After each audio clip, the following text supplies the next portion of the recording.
Right, ముందుగా సురదిశ తీసుకున్నట్టయితే కుంభమేళకు పోటెత్తుతున్న భక్తజనం, పుణ్యస్థానం ఆచరించిన ప్రధాని మోడీ గారు అయితే ఏదైతే ఉందో ఈ ఫోటోషూట్ ప్రధానమంత్రి గారు ఏదైతే నేను మాట్లాడుతూ ఉంటారో, నిన్న కుంభమేళకు పోవడం జరిగింది.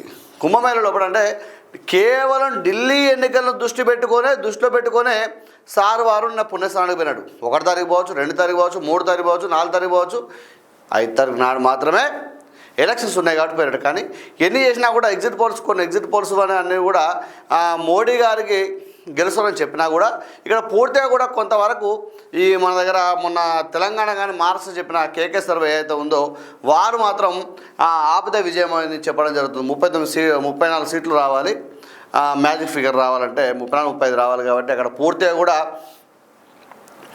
ఆపే గెలుస్తారని కూడా వారు చెప్పడం జరిగింది. ఏదేమైనా 4వసారి కేజ్రీవాల్ గారు అధికారంలోకి వస్తారా అనేది కూడా చూడాల్సిన అవసరం ఉంటుంది. అయితే ఢిల్లీలో ప్రశాంతంగా ముగిసిన పోలింగ్, మొత్తం 70 స్థానాలకు ఎన్నికలు. ఓటు హక్కు వినియోగించనున్న 1,56,00,00,000 మంది ప్రజలట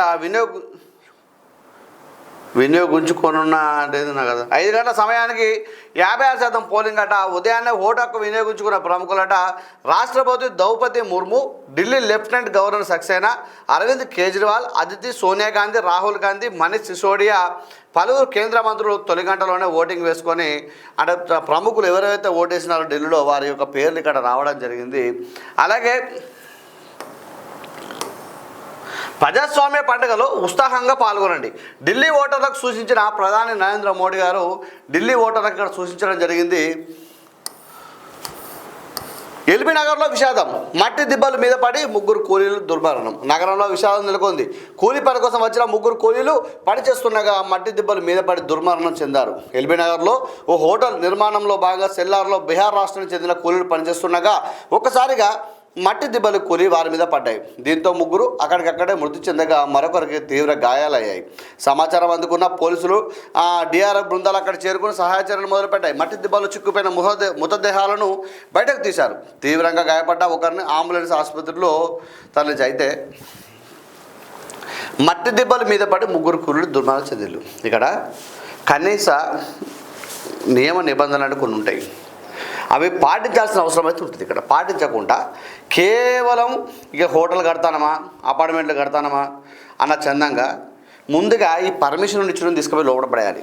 ఓపెన్ చెప్తానండి, ఇదే మంచిర్యాల లోపల అనేక ఈ ఏమంటారు వీటిని మొత్తం కూడా ఈ బట్టల షాపులని తర్వాత ఇవన్నీ ఒకటి పెట్టినారు కాంప్లెక్స్లు అన్నీ కూడా. పూర్తిగా ఈ షాపింగ్ కాంప్లెక్స్లు అన్నీ కూడా కనీసము వెహికల్ పార్కింగ్ చేసుకోవడానికి కూడా లేవాడ.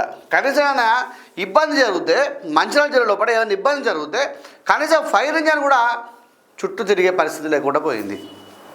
మరి ఎందుకు పర్మిషన్ ఇస్తారు? కనీసం ఇక్కడ ఉన్న మున్సిపల్ అధికారులైనా కనీసం వాటి మీద చర్యలు తీసుకోవాల్సిన అవసరం ఉంటుంది కదా, నోటీసులు ఇవ్వాల్సిన అవసరం ఉంటుంది కదా. కానీ నిమ్మకు నీరెత్తినట్టుగా వివరిస్తున్నట్టు కనబడతా ఉంది. ఎందుకంటే పూర్తిగా ఇప్పుడు మరి ఉన్న ఫంక్షన్ హాల్ ఇప్పుడు ఉన్న ఈ ఏవైతే షాపింగ్ కాంప్లెక్స్లు ఉన్నాయో పూర్తిగా మరి వాటి అన్నిటికీ ఆ నిబంధనలు లోబడి ఉన్నాయా అని చెప్పి చూడాల్సిన అవసరం అయితే ఉంటుంది కదా. రేపు పొద్దున జరిగినాక ఏం మాట్లాడతారంటే వీళ్ళే మాట్లాడతారు. ఈ అధికారులు పోయి ఇగో దీనికి ఆ పర్మిషన్లో దీ పర్మిషన్లో వీళ్ళ మీద చర్యలు తీసుకుంటారని చెప్తారు.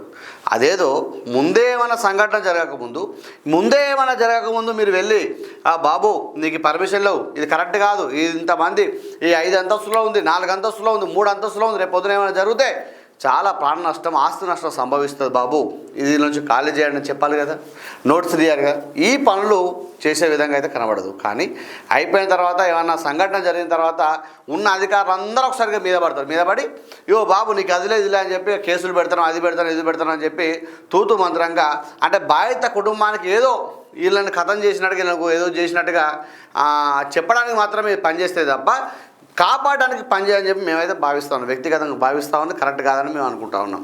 ఎందుకంటే ఇదే జిల్లాలో కూడా చాలా ఉన్నాయి షాపింగ్ కాంప్లెక్స్ కూడా. ఇప్పటికి కూడా కొత్తగా కట్టే ఈ సెల్లార్లు లేకుండా కొత్త కట్టే భవనాలు అనేక ఉంటాయి. అసలు కనీస పర్మిషన్స్ తీసుకోవాలంటే ఎన్ని ఉండాలి, అవన్నీ కూడా చూసి పర్మిషన్ ఇస్తారని కూడా మీరు గమనించాలి మిత్రులారా. రైట్, అంతెందుకు నేనుండే అపార్ట్మెంట్ పక్కన కూడా పూర్తిగా అపార్ట్మెంట్ కడతా ఉన్నారు. దానికి కనీసం పరదలన్నీ కట్టవని చెప్పాలి. అతను మొత్తం సిమెంట్ కొట్టినప్పుడు ఇట్టే పడుతుంది, వాటర్ కొట్టినప్పుడు ఇల్లే పడుతుంది. నేను 2 సార్లు కంప్లైంట్ ఇచ్చిన. అక్కడ చెప్పిన జిల్లా కలెక్టర్ గారు కంప్లైంట్ ఇస్తా అంటే అప్పుడు అతనితో మాట్లాడి అది కట్టిపించినాడు. కవర్స్ కట్టాలి. ఈ ఉంటే చూసినా పచ్చగా ఉంటే చూసినా నార్మల్గా అటు చూసి ఇటు కనబడుతూ ఉంటాయి, ఆ పరద లాంటివి కట్టినారు. ఏం చెప్తాం మీరు అర్థం చేసుకోండి. వ్యవస్థ ఎట్లుంది, ఏ విధంగా నడుస్తూ ఉందని కూడా మీరు ఇక్కడ గమనించండి మిత్రులారా. రైట్. అయితే అండర్-19 వరల్డ్ కప్ విజయంతో మంచి పేరు. తెలంగాణ యువతిగా మార్మోగిన గొంగాడి త్రిష. అండర్-19 జట్టు మెంబర్ ధృతికి 10 లక్షలు. భవిష్యత్తులో మరింతగా రాణించాలన్న సీఎం రేవంత్. జూబ్లీహిల్స్ నివాసంలో ముఖ్యమంత్రి రేవంత్ రెడ్డి మహిళా క్రికెటర్ గొంగాడి త్రిష మర్యాదపూర్వకంగా కలిశారు. అండర్-19 ప్రపంచ కప్లో అద్భుతంగా రాణించిన త్రిషను ముఖ్యమంత్రి రేవంత్ రెడ్డి అభినందించారు. భవిష్యత్తులో దేశం తరపున మరింతగా రాణించాలని ఆకాంక్షించారు. క్రికెటర్ త్రిషకు ₹1 కోటి నజరానా ప్రకటించారు. అంతేకాకుండా under nineteen world cup team member తెలంగాణకు చెందిన ధృతి కేసరికి ₹10 లక్షల నజరానా ప్రకటించారు. Under nineteen world cup team head coach Naushin, trainer షాల్నికి 10 లక్షల చొప్పున నజరానా ఇచ్చారు. ఈ కార్యక్రమంలో మంత్రి పొంగులేటి శ్రీనివాసరెడ్డి వీళ్ళందరూ కూడా ఉన్నారు. మొన్న ఏవైతే క్రికెటర్ త్రిష ఉన్నారో తెలంగాణకు సంబంధించిన అమ్మాయి, భద్రాద్రి కొత్తగూడెం అమ్మాయి తెలంగాణ రాష్ట్రం నుంచి ప్రాతినిధ్యం వహించడం జరిగింది. అంటే అక్కడ ఆడడం జరిగింది. అక్కడ పూర్తిగా కూడా 1 man షో లాగా అమ్మాయి అద్భుతంగా ఆడడం జరిగింది. దేశం మొత్తం కూడా కీర్తించడం జరుగుతుంది. దానిలో భాగంగా నిన్న సీఎం రేవంత్ రెడ్డి గారు కలవడం జరిగింది. దానిలో కలిసిన తర్వాత వారు ₹1 కోటి నజరానా కూడా వారికి ఇవ్వడం జరిగింది. అలాగే ఇంకొక అమ్మాయి అయితే ధృతి అనే అమ్మాయి ఉందో ఆ అమ్మాయికి కూడా ₹10 లక్షల, కోచ్లకు కూడా వాళ్ళకు కూడా 10 లక్షల రూపాయలు కూడా ఇక్కడ ఇవ్వడం జరిగింది. ఏదేమైనా కూడా అమ్మాయిలు వీరిని ఆదర్శంగా తీసుకోవాలి, ముందుకు రావాలి. మీ కుటుంబానికి, మీ యొక్క ఊరుకు, జిల్లాకు, రాష్ట్రానికి పేరు తీసుకురావాలని మా ఛానల్ ద్వారా మేము కోరుతూ ఉన్నాం. రైట్. అమృత్సర్లో దిగిన అమెరికా ప్రత్యేక విమానం అక్రమంగా ఉంటున్నారన్న కారణంగా అక్కడ తీసుకొచ్చి 205 మంది రాకనాట ట్రంప్ ఆదేశాలతో సైనిక విమానంలో తరలింపాట.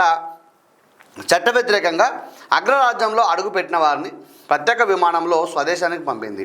205 మందితో టెక్సాస్ నుంచి బయలుదేరిన అమెరికా సైనిక విమానం C-17 బుధవారం మధ్యాహ్నం పంజాబ్లోని అమృత్సర్ అంతర్జాతీయ ఎయిర్పోర్ట్లో దిగింది. డొనాల్డ్ ట్రంప్ అధికారంలో రాగానే అక్రమ వలసదారులపై ఉక్కుపాదం మోపిన అమెరికా ప్రభుత్వం కొంతమంది భారతీయులను కూడా వెనక్కి పంపిన సంగతి తెలిసిందే.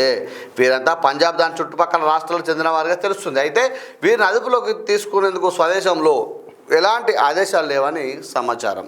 రైట్. కాంగ్రెస్ పార్టీ మీ అయ్యే జాగిరా, నోటీసుపై తీర్మార్ ఫైర్. నాకు నోటీసులు ఇవ్వడానికి మీరెవరు? కాంగ్రెస్ పార్టీ మీ అయ్యే జాగిరా అని ఎమ్మెల్సీ తీర్మార్ మల్ల కాంగ్రెస్ నాయకులను హెచ్చరించారు. కాంగ్రెస్ పార్టీ అధిష్టానం తనకు షోకాజ్ నోటీసులు జారీ చేయడంపై ఆయన తీవ్రంగా స్పందించారు. రాహుల్ గాంధీ ఆశయాలతో కాంగ్రెస్ పార్టీని 10 కాలాల పాటు కాపాడాలనుకున్న వారికి తమతో ఎలాంటి ఇబ్బంది లేదని ఆయన స్పష్టం చేసినట్టుగా వార్త కథనం రావడం ఏదైతే ఉందో, ఈ బీసీ కులగణన ఉందో దాని మీద తీర్మార్ మల్లన్న గారు మాట్లాడడం జరిగింది. దాని యొక్క ప్రతులను కాల్చివేయడం జరిగింది. అయితే దానిలో భాగంగా కాంగ్రెస్ పార్టీ వారికి నోటీసులు అందజేయడం జరిగింది. అయితే దీని మీద వారు స్పందిస్తూ కాంగ్రెస్ పార్టీ నీ అయ్యే జాగిరా అని చెప్పి వారు మాట్లాడడం జరిగింది ఇక్కడ. రైట్. ఓకే. కానీ ఒక పార్టీలో ఉంటూ ఒక పార్టీ టికెట్ మీద గెలిచి ఈరోజు కాంగ్రెస్ పార్టీని మీరు తిట్టడం అయితే కరెక్ట్ కాదు. కాకపోతే మీరు ఒక పని చేయండి. ఏమనంటే మీరు కాంగ్రెస్ పార్టీ టికెట్ మీద మీరు గెలిచినారు కాబట్టి మీరు కాంగ్రెస్ పార్టీ టికెట్ మీద గెలిచిన మీరు ముందు టికెట్ మీద రాజీనామా చేయండి.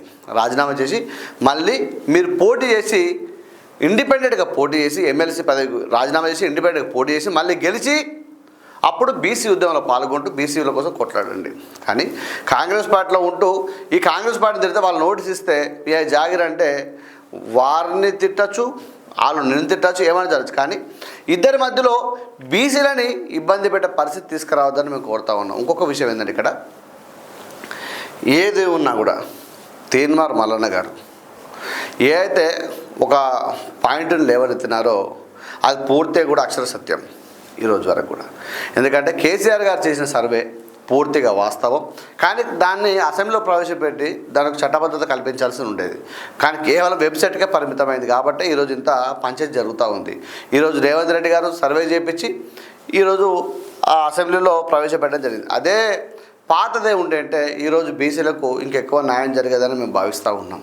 అలాగే ఇంకొక విషయం ఏంటంటే ఇప్పటికైనా కూడా తీర్మార్ మల్లన్న గారు రాష్ట్రం మొత్తం కూడా బీసీలను ఐక్యత చేస్తూ ఉన్నారు. వారెంబడి నడవాల్సిందిగా చాలామంది బీసీలు కూడా కోరుతూ ఉన్నారు, నడుస్తూ ఉన్నారు. కానీ ఇక్కడ బీసీలు అంటే మనం ఎంత ఉన్నదో మనకంత వాటా కావాలన్నది కూడా చాలా మటుకు ఇక్కడ మనం ఆలోచించాల్సిన విషయం. దానికోసం బీసీలందరూ కూడా అంటే ఇప్పుడు ఎంతవరకు మనం ముందుకు పోతామనేది ఇప్పుడు కొన్ని కులాలలో ఐక్యత చాలా గొప్పగా ఉంటుంది, మీరు గమనించవచ్చు ఇక్కడ. కానీ బీసీలలో కూడా ఇప్పుడిప్పుడే ఐక్యత మొదలవుతూ ఉంది. అంటే మనమెంతో మనకంత వాట. ఈరోజు తీసుకుంటే అసెంబ్లీలో బీసీ మంత్రులు ఎంతమంది ఉన్నారు మీరు గమనించవచ్చు. కులానికి తగ్గ ప్రాతినిధ్యం అక్కడ దక్కట్లేదు. దాని మీద కొట్లాడండి. రాబోయే కాలంలో కూడా బీసీలు ఎమ్మెల్యేలు కావాలి, అవకాశం వస్తే మంత్రి కూడా అంటే ముఖ్యమంత్రి కూడా బీసీలే కావాలని చెప్పి కూడా మేము ఆకర్షిస్తూ ఉన్నాం. ఇంకోటి ఏంటంటే వారు మాట్లాడిన దాంట్లో కూడా ఇక్కడ తప్పేం లేదు, చెప్పాలి కాబట్టి చెప్తా ఉన్నాను. వారు మాట్లాడిందంటే పూర్తిగా తప్పులేదు. వారు అంటే కాంగ్రెస్ పార్టీని విమర్శిస్తూ ఉన్నారు, అందులో ఉండి విమర్శించడం తప్పు కావచ్చు. కానీ వారు మాట్లాడిన మాటలు పూర్తిగా వాస్తవం. దానికి వారు కట్టుబడిన తెలంగాణ సమాజంలోని బీసీలు కూడా కట్టుబడి ఉన్నారు. రైట్. మళ్ళీ స్పీడ్ పెంచిన హైడ్రా ఔటర్ రింగ్ రోడ్డు వద్ద ప్రహారీల కూల్చివేతాట. కొద్ది రోజులుగా దూకుడు తగ్గించిన హైడ్రా మళ్ళీ రంగంలోకి దిగింది. బుధవారం శంషాబాద్ వద్ద outer ring road service road పక్కన ప్రహారీ గోడలను హైడ్రా అధికారులు కూల్చివేశారట.